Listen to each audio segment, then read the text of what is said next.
বন্ধুরা, welcome to Rupa's food story channel. রূপার food story চ্যানেলে আপনাদের জানাই অনেক অনেক স্বাগত। আজকে আমি বানাবো মোরলা মাছ দিয়ে রাঁধুনি বাটা দিয়ে তেল ঝালের রেসিপি। এই রেসিপিটি খেতে কিন্তু অসাধারণ লাগে, দারুণ লাগে কিন্তু খেতে এই রেসিপিটি। এই রেসিপিটি এখানে শ্বশুরবাড়িতে এসেই রান্নাটা শিখেছি, খেতে কিন্তু দারুণ লাগে। আমি এখানে দেখো ছোট ছোট মোরলা মাছ নিয়ে কেটে ধুয়ে ভালো করে পরিষ্কার করে নিয়েছি। আর আমরা সবাই জানি ছোট মাছ খাওয়া কিন্তু আমাদের পক্ষে খুবই ভালো। শুধু কেটে নেওয়াটাই একটু কষ্ট, কিন্তু যদি একটু কষ্ট করে কেটে নেওয়া যায় তবে এই মাছের উপকারিতা কিন্তু অনেক। বিশেষ করে আমাদের কিন্তু চোখের জ্যোতি বাড়ে, আরও অনেক উপকার হয় আমাদের শরীরে।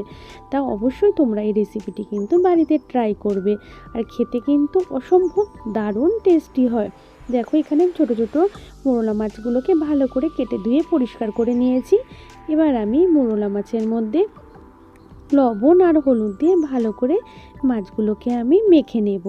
মাছগুলোকে ভালো করে মেখে নিয়েছি লবণ হলুদ দিয়ে। এবার একটা কড়াই ভালো করে গরম করতে বসিয়ে দিয়েছি। মাছ ভাজার আগে সব সময় কিন্তু আমাদের খেয়াল রাখতে হবে কড়াইটা কিন্তু আগে থেকে ভীষণ ভালো করে গরম করে নিতে হবে, তা না হলে মাছ ভাজার সময় মাছগুলো কিন্তু আমাদের কড়াইতে আটকে যায় বা ভেঙে যায় ভাজার সময়ের জন্য। ভালো করে আমি কড়াইটাকে গরম করে নিয়েছি। আর কড়াইয়ের মধ্যে দিয়ে দিয়েছি আমি এখানে সর্ষের তেল ব্যবহার করেছি, তোমরা চাইলে সাদা তেলও রান্না করতে পারো। আর তেলটাকেও কিন্তু খুব ভালো করে গরম করে নিতে হবে। এবার আমি মাছগুলোকে দিয়ে দিয়েছিলাম, তারপর একটু উল্টে পাল্টে মাছগুলোকে হালকা লাল করে ভেজে নিয়েছি। ওই তেলের মধ্যেই দিয়ে দিয়েছি আমি এখানে রসুনটাকে কিন্তু আমি এখানে একদম কিন্তু মিহি করে নিই, হালকা করে কিন্তু একটু গ্রেট করে দিয়েছি। আমি এটা নোড়া দিয়ে একটু থেতলে নিয়েছি রসুনটাকে। এখানে দেখো রসুন আর লঙ্কা একই সাথে আমি একটা নোড়া দিয়ে থেতলে নিয়েছিলাম খুব সুন্দর করে। দেখো এখানে একটু হালকা করে আমি একটু ভেজে নেব, একদম লাল করব না। রসুন আর লঙ্কাটাকে আমি সোমবারে দিয়ে দিয়েছি তেলের মধ্যে। এবার হালকা করে একটু নেড়ে চেড়ে নেব। আর এই রসুন কাঁচা লঙ্কা সোমবার দেওয়ার পরে যাতে কাঁচা গন্ধটা দূর হয়ে যায় জন্য আমি এখানে হালকা করে একটু ভেজে নিচ্ছি। দেখো ভালো করে একটু ভাজা হয়েই গেছে আমার রসুন আর লঙ্কাটা। এবার আমি এর মধ্যে দিয়ে দেব দেখো টমেটো পেস্ট অ্যাড করব। এখানে আমি একটু ভেজে নিচ্ছি। এখানে আমি দেখো দুটো টমেটো গ্রেট করে নিয়েছি, ছোট ছোট ছিল আমার কাছে টমেটোগুলো। দুটো টমেটো আমি একটা গ্রেটার দিয়ে ভালো করে গ্রেট করে নিয়েছি। এবার সেই টমেটো পেস্টটাই এখানে আমি অ্যাড করে দিলাম। এবার একটু ভালো করে আমি টমেটো পেস্টটাকে ভালো করে মিশিয়ে নেব। একটুখানি ভালো করে কিছুক্ষণ নেড়ে চেড়ে নিতে হবে যাতে টমেটোর কাঁচা গন্ধটা দূর হয়ে যায়। ভালো করে একটু নেড়ে চেড়ে নেব আমি টমেটোটাকে। আজকে আমার ভিডিওটা তোমরা কি কোথা থেকে দেখছো অবশ্যই কিন্তু আমাকে কমেন্ট করে জানাবে, আর আমি তোমাদের কমেন্টের আশায় থাকবো।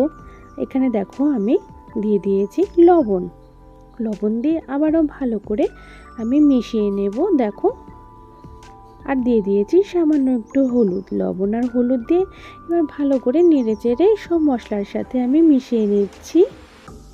আর খুব সুন্দর দেখো রঙটাও কত সুন্দর আসছে, দারুণ হয়েছে কিন্তু রঙটা। আমরা কিন্তু এখানে কোনো শুকনো লঙ্কার গুঁড়োর ব্যবহার করিনি বা করবও না, তাতেই দেখো কত সুন্দর হয়েছে, কালারটা দারুণ এসছে কিন্তু।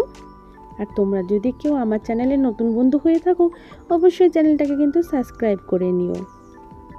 দেখো সুন্দর করে আমি নেড়ে চেড়ে নিয়েছি, একটু কষিয়ে নিচ্ছি যতক্ষণ না এর থেকে তেল ছাড়তে শুরু করে।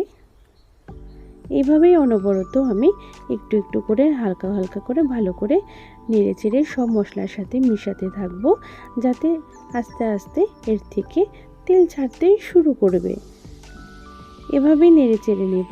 এই সময় কিন্তু একটু ভালো করে নেড়ে চেড়ে নিতে হবে, নাহলে কিন্তু নিচে থেকে লেগে যেতে পারে। তাই দেখো আমি অনবরতই খুন্তিটাকে নেড়ে যাচ্ছি, ভালো করে মিশিয়ে নেব। এবার আস্তে আস্তে দেখো সাইড থেকে কিন্তু হালকা হালকা করে তেল ছাড়তে কিন্তু শুরু করেছে মশলার থেকে। আর সুন্দর মশলাটা কিন্তু আমার কষানোও হয়ে যাচ্ছে। ভালো করে এভাবে কিন্তু আমাদের নেড়ে চেড়ে মিশিয়ে নিতে হবে। আর এই রান্নাটা কিন্তু খুব সামান্য মশলা দিয়েই তৈরি হবে, এর মধ্যে কিন্তু বেশি খুব মশলা আমরা অ্যাড করব না। খুব সামান্য মশলা দিয়ে কিন্তু আজকের এই মোরলা মাছের রাঁধুনি বাটা দিয়ে তেল ঝাল রেসিপিটা তৈরি হবে। তবে এখানে আমি অবশ্যই রাঁধুনি বাটা ব্যবহার করব, তবে সেটা তোমাদেরকে আস্তে আস্তে আমি দেখাচ্ছি। এখানে দেখো এবার আমি পরিমাণ মতন জল দিয়ে দিয়েছি। তোমরা যে যেমন একটু গ্রেভি রাখতে চাও সেই অনুযায়ী জল দেবে, তবে এখানে বেশি করে জল দিয়ে দেবে না, তাহলে একদম পাতলা হয়ে গেল, খেতে ভালো লাগবে না। সামান্য একটু জল বা বুঝেই দিতে হবে, যাতে ঝোলটা একটু অল্প অল্প মাখা হয়। এবার দেখো আমি জল অ্যাড করে দিয়েছি, এবার ভালো করে নেড়ে চেড়ে মিশিয়ে নিয়েছি। ঝোলটা এবার আস্তে আস্তে ফুটতে শুরু করেছে। ঝোলটা যতক্ষণ না ভালো করে ফুটে উঠছে তার আগে পর্যন্ত মাছ আমি এখানে দেব না। সব সময় মাছের ঝোল রান্না করার সময় যখন দেখব ঝোলটা দারুণ ফুটে উঠেছে তখনই আমরা এর মধ্যে মাছ অ্যাড করব। তার আগে কিন্তু মাছগুলোকে দেব না, তা না হলে ঝোলটা ফুটতে ফুটতে কিন্তু মাছগুলো নরম হয়ে ভেঙে যাওয়ার সম্ভাবনা থাকবে। তাই ঝোলটা দেখব খুব সুন্দর যখন একদম টকবক করে ফুটে উঠেছে তখনই কিন্তু এর মধ্যে আমরা ভাজা মাছগুলো অ্যাড করব। এখানে দেখো আমি 2 চামচ মতন রাঁধুনি আর একটা কাঁচা লঙ্কা নিয়েছি। এই রাঁধুনি আর কাঁচা লঙ্কাটাকে আমি বেটে নেব। তোমরা চাইলে শিলপাটাতেও করতে পারো, মিক্সিতেও করতে পারো, তবে রাঁধুনি বাটার আগে কিন্তু অবশ্যই ভালো করে ধুয়ে নিতে হবে, এর মধ্যে কিন্তু অনেক নোংরা থাকে। তা আমি রাঁধুনিটা বাটার আগে ভালো করে ভীষণ সুন্দর করে ধুয়ে নেব। এবার আমি দেখো ঝোলটা দারুণ ফুটে উঠেছে, এবার এর মধ্যে আমি ভাজা মাছগুলোকে অ্যাড করে দিয়েছি। এবার ঝোলটা ফুটতে থাকুক, এইদিকে আমি রাঁধুনি আর কাঁচা লঙ্কাটাকে ভালো করে ধুয়ে নিয়ে আমি বেটে নেব সুন্দর করে। দেখো মাছের ঝোলটা কিন্তু সুন্দর দারুণ ফুটতে শুরু করেছে। এদিকে আমার রাঁধুনি আর লঙ্কা বাটাটাও কিন্তু কমপ্লিট হয়ে গেছে। এবার আমি মাছের ঝোলের মধ্যে কিন্তু অ্যাড করে দিয়েছি। যখন দেখব ঝোল অনেকটাই কমে এসছে তখন আমরা এই রাঁধুনি আর কাঁচা লঙ্কা বাটাটা দিয়ে দেব। একদম আগে থেকে দেব না, তাহলে কিন্তু স্বাদ নষ্ট হয়ে যাবে। নামানোর বেশ 5 মিনিট আগেই আমরা এই রাঁধুনি আর কাঁচা লঙ্কাটাকে একসাথে বেটে ঝোলের মধ্যে অ্যাড করে দেব। এবার এর ফলে দারুণ লাগবে, কিন্তু এর একটা টেস্ট অসম্ভব মজাদার টেস্ট আছে, সেটা তোমরা বাড়িতে না বানালে কিন্তু অবশ্যই বুঝতে পারবে না। আর যদি খারাপ লাগে তাহলে কিন্তু আমাকে কমেন্ট করে জানাবে। অবশ্যই আশা করছি তোমাদের কাছে দারুণ লাগবে আমার আজকের এই রেসিপিটি, একদমই খারাপ লাগবে না। একবার বানালে তোমাদের আরেকদিনও বানিয়ে খেতে ইচ্ছে করবে আজকের এই রেসিপিটি। এখানে দেখো আমি 3-4টে কাঁচা লঙ্কা আর ধনিয়া পাতা কুচি এখানে অ্যাড করে দিয়েছি।